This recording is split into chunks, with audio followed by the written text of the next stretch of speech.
जहाँ तक पकड़ने का और इनको ट्रैक करना वो बिल्कुल डिफिकल्ट नहीं है, क्योंकि ये लोग मोबाइल से, सिम कार्ड से और वॉलेट से ये फ्रॉड कर रहे हैं, ठीक है। The only problem is the volume and the second challenge for police is the geographical boundaries, कि मेरा पैसा नोएडा से बैठ के चोरी हो रहा है और वो जा रहा है कहीं बिहार, झारखंड में और वेस्ट बंगाल के किसी सबर्ब में या किसी गांव में, तो वहां मेरे लिए एक चैलेंज क्रिएट हो जाता है।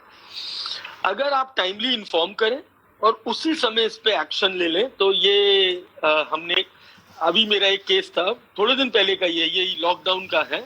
एक महिला के अकाउंट से पैसे निकल गए थे, उन्होंने कोई फ्रॉड में फंसे थे, Naukri.com का, जहाँ तक मुझे याद आ रहा है फ्रॉड था, और काफी बड़ा अमाउंट था उनका।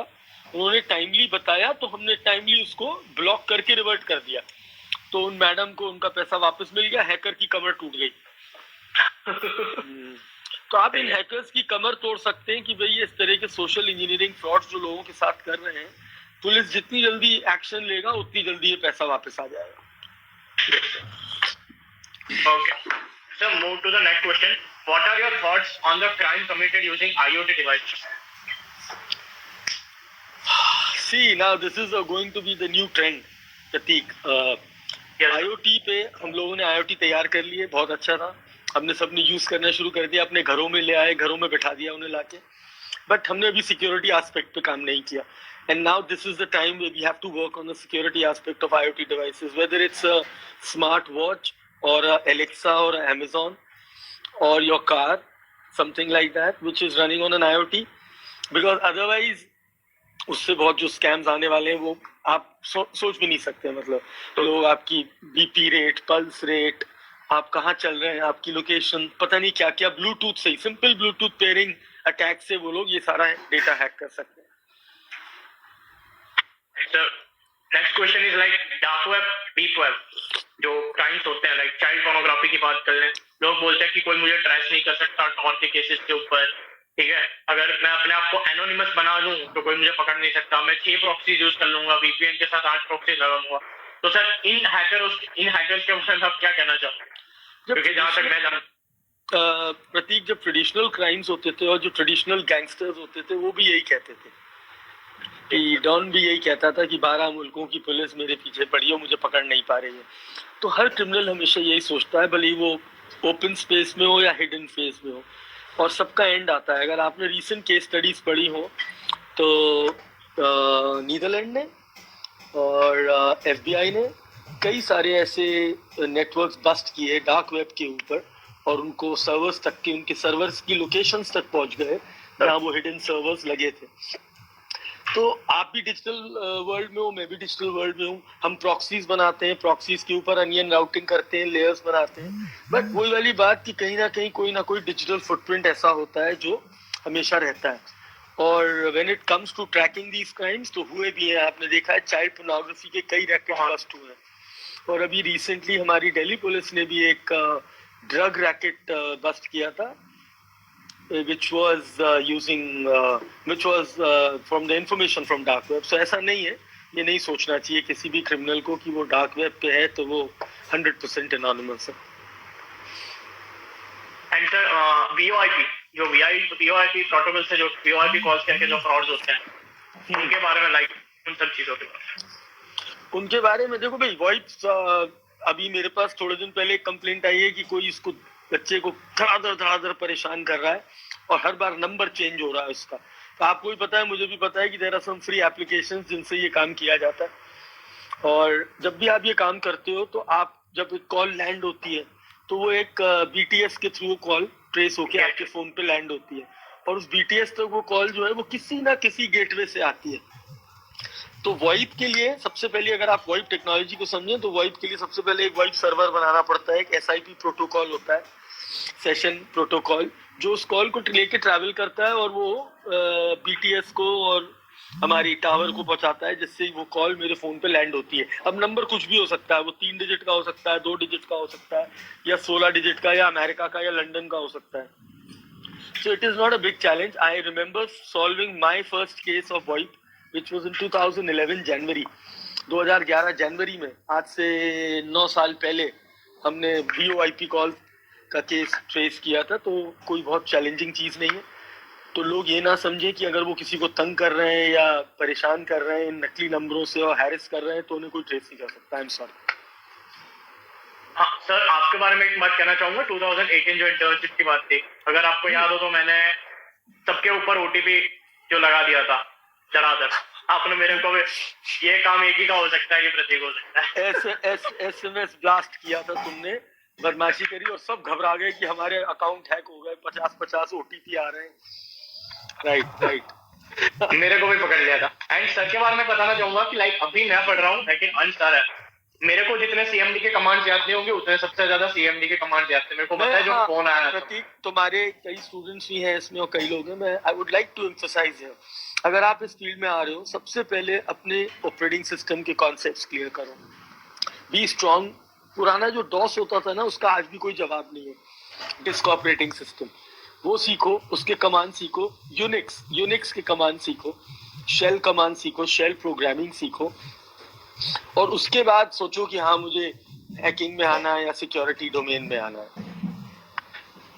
सही बात है sir. Dos and don'ts for cyber security for to save prevent cyber crimes, बचे कैसे, कुछ चीजें, क्योंकि आज का जो लाइव है काफी पेरेंट्स और काफी मतलब जवान है, बूढ़े, काफी लोग देख रहे हैं। सो भाई सबसे पहले तो आपने शुरुआत जिस वर्ड से करी थी, digital footprint, so you have to be very careful about your digital footprints. Social media पे खास तौर से और यंग लोगों को खास तौर से कि when you are sharing information you have to make a line, ये किस तरह का वीडियो चैट करना है, नहीं करना है, और किस तरह का इन्फॉर्मेशन शेयर करनी है, नहीं करनी है। और इतनी जल्दी किसी एसोसिएशन में आ जाना और अपनी पर्सनल इन्फॉर्मेशन शेयर कर देना बहुत रिस्की है। दूसरा, अपने जितने भी सोशल मीडिया ईमेल अकाउंट्स हैं उनको सिक्योर रखो, अपने क्लाउड को सिक्योर रखो। हमारा फ़ोन हमारे क्लाउड से कनेक्टेड है, क्लाउड हमारी आईडी से कनेक्टेड है, और अगर कोई मेरी आईडी कॉम्प्रोमाइज कर लेता है तो he has an access to my complete data. Cloud और अपनी आईडीज को प्रोटेक्ट करने के लिए हमेशा मल्टीपल ऑथेंटिकेशन लेवल्स यूज करिए, यानी कि 2 फैक्टर यूज करिए। सिर्फ पासवर्ड से आईडी कभी सिक्योर नहीं होगी। और अब जो डिवाइस पे आप क्लाउड यूज करते हो उसकी आईडी अलग होनी चाहिए, और आपके रोजमर्रा के काम के लिए for general work you should always use a different ID. और सोशल इंजीनियरिंग से कोई बैंक वाला आपको कॉल नहीं कर रहा, कोई EMI वाला कॉल नहीं कर रहा। OLX पे आपने ऐड डाला और ऐड डाल के कोई आपको कॉल करता है कि मैं पैसा दे रहा हूँ आपको, आप ये कोड स्कैन कर दीजिए, वो गलत है। आप कोड स्कैन करेंगे, पैसा आपका चला जाएगा। UPI ट्रांजेक्शन्स में हमेशा पिन का ध्यान रखें और UPI एड्रेस का ध्यान रखें। अगर UPI के अंदर स्पेलिंग मिस्टेक है then also you are gone. और आजकल एक हार्डवेयर सिक्योरिटी की ऑथेंटिकेशन आया है 2 फैक्टर के लिए, दैट इज वेरी UB की है, गूगल है, UB की भी है, और इट्स हार्डवेयर की, वो आपको एक RSA एल्गोरिथम से रैंडम कोड जनरेट करता है। आप फिंगरप्रिंट भी यूज कर सकते हैं, and that is a better authentication. या ओके सर, एक रिक्वेस्ट है कि आप वो कुछ केस स्टडीज बता सकते हैं। OLX का फ्रॉड हुआ था, कोस्मोस बैंक का जो हुआ था अभी रिसेंटली, उसके बारे में। कौन सा वाला? हाँ, OLX पे जो रिसेंटली फ्रॉड हो रहे थे। अगर मैं आपको बात करूं, दो तीन तरह के केसेस आ रहे हैं। नंबर 1, हमने अपना ऐड डाला, सामने से कोई कॉल करता है कि मैं वो चीज़ खरीदना चाहता हूँ, बड़ी जल्दी बात करेगा, अपने आप को वो प्रोजेक्ट करेगा कि वो किसी फोर्सेस का आदमी है, वो सोल्जर है, कहीं आर्मी में है, जवान है, फोटो लगा लेगा और अपने उससे वो आपको कन्विंस कर लेगा कि वो एक जेन्युइन यूजर है। और फिर वो कहेगा कि मैं आपको पहले 5 रुपए भेज रहा हूँ, आप चेक करिए आपके वॉलेट में आए या नहीं आए, और एक्चुअली 5 रुपए आ जाएंगे। उसके बाद वो आपसे कहेगा कि अब मैं आपके 2000 या 20,000 जितने वो भेज रहा हूँ, और वो रिवर्स रिक्वेस्ट भेजेगा UPI पे।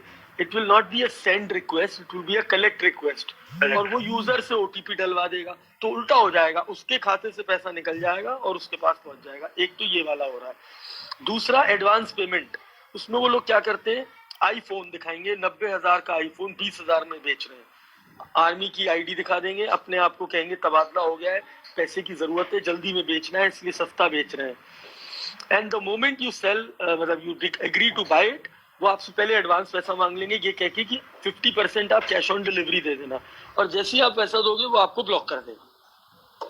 तो ये 2-3, और एक और अभी आया है, जो इंस्टाग्राम पे अच्छे यूजर्स होते हैं या वेरीफाइड यूजर्स हैं जिनके फॉलोअर्स बहुत हैं, हैकर्स उनके अकाउंट कॉम्प्रोमाइज करके उनको चेंज कर देते हैं किसी शॉपिंग साइट के नाम से, फॉर एग्जांपल शॉपमी 99 और समथिंग लाइक दैट, और उसमें वो अच्छे अच्छे प्रोडक्ट्स की प्राइस बहुत कम प्राइस में दिखाते हैं, एंड द मोमेंट यू पे अगेन दे ब्लॉक यू।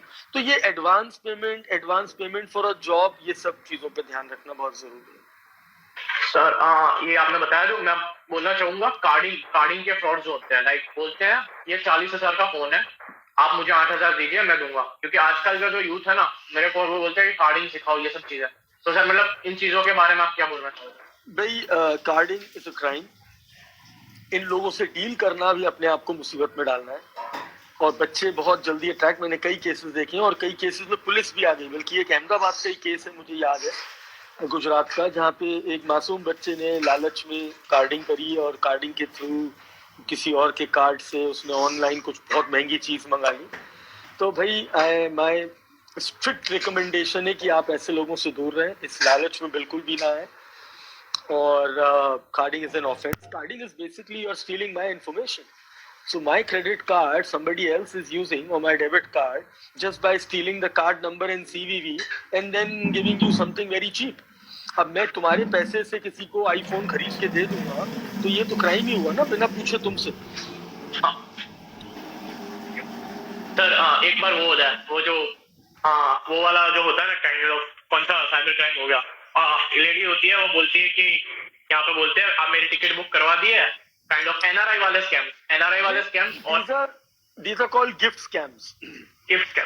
एक अंग्रेजी महिला दोस्त बनेगी सोशल मीडिया पे, उसके बाद वो हमें व्हाट्सएप पे कनेक्ट कर लेगी, इंटरनेशनल नंबर होगा उसका, वो भी फेक नंबर होते हैं, उससे वो चैट करेगी, और या लड़का होगा या आदमी होगा, फिर वो हमारे को बहुत महंगी गिफ्ट्स की फोटो भेजेंगे कि भाई हम आपको ये गिफ्ट्स भेज रहे हैं, और उसमें रोलेक्स होगा, उसमें कोई बहुत महंगा परफ्यूम होगा, something like that.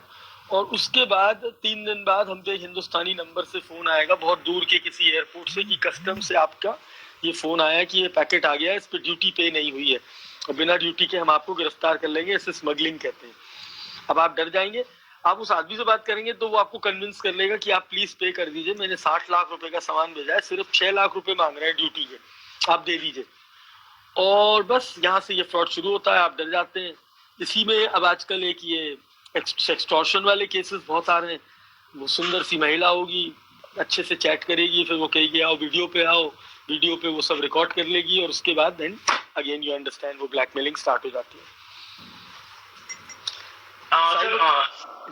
Okay sir, can you please. कोई भी ऐसा अपराध होता है या कोई ऐसी समस्या है, आज की तारीख में सबसे अच्छा प्लेटफॉर्म है मिनिस्ट्री ऑफ होम अफेयर्स का cybercrime.gov.in।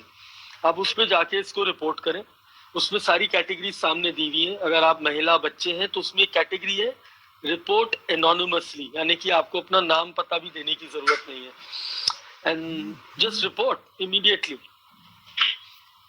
एंड सर एक बार वो आपका डायलॉग मैं सुनना चाहूँ, सेक्शन 66 खाना पीना ब्रेक कपड़े से, एक बार हो जाए। भाई ये डायलॉग नहीं, ये सच है।